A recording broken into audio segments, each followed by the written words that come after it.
Hi, my name is Sage Wilfahrt, and this is my Did You Know project for Lynn 201. I decided to do my project on stress, but it's important to define what stress is before I speak about it.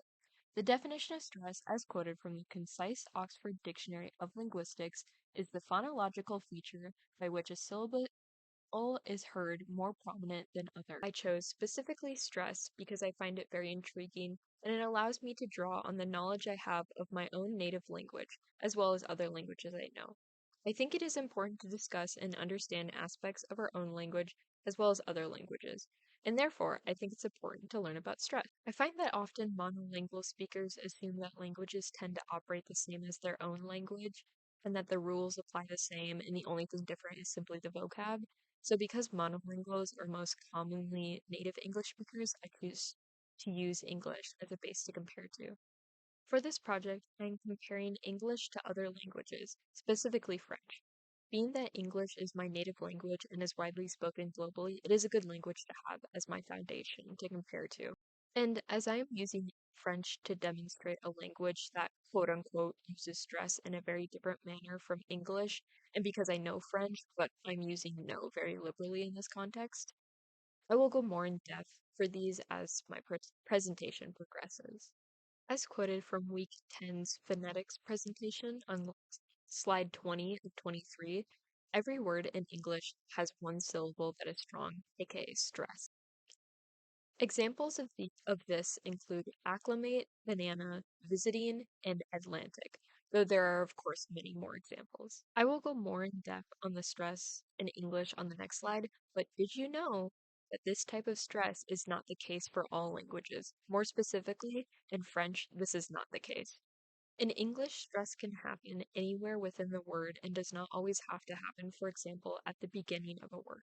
We don't say banana or Atlantic. Rather, we put the stress on na in banana and lan in Atlantic when we speak.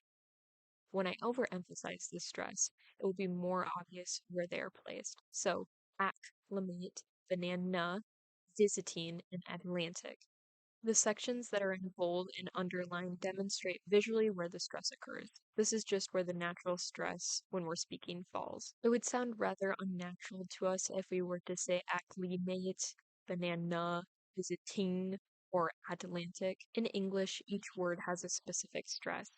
Of course, stress can be placed on syllables that aren't the natural stress in order to add a specific emphasis. This could be used to emphasize certain things, such as she's only visiting, not staying. But this is not the same as the natural stress of the word, and rather this emphasis is specifically added by the speaker, in this case to emphasize a point. In French, however, stress plays out differently. As quoted from the University of Texas, stress is placed on the final syllable of a word, which is very different from English, where it can occur in any place depending on the word. So, for example, in French, I would say photographie, cathédrale, and passion. On this slide are some examples of what stress would look like within the sentence of each respective language. English retains the stress of the word despite its placement within a sentence. Thus, the stress that was previously explored for each word remains the same. I am more acclimated to this location now. Bananas are my favorite fruit. Will she be visiting? Where is the Atlantic Ocean? In French, the stress is on the last word of a sentence. So, for example, j'aime beaucoup photographie, la cathédrale est grande, et mon passion est les lectures.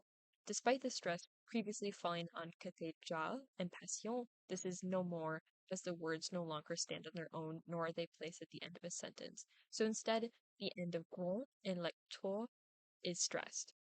The conclusion. Ultimately, my purpose with this presentation was to show how stress manifests in other languages, specifically between English and French. As a refresher, essentially stress is the emphasis placed on a syllable. In English, where the primary stress is located depends on the word. This stress can occur in the beginning, the middle, or the end of the word. In French, however, the stress is only placed on the last syllable of a word. Moreover, it is only placed on the last syllable of the last word in a sentence. I hope that this has allowed you to more effectively understand the differences between English and French. Thank you for listening.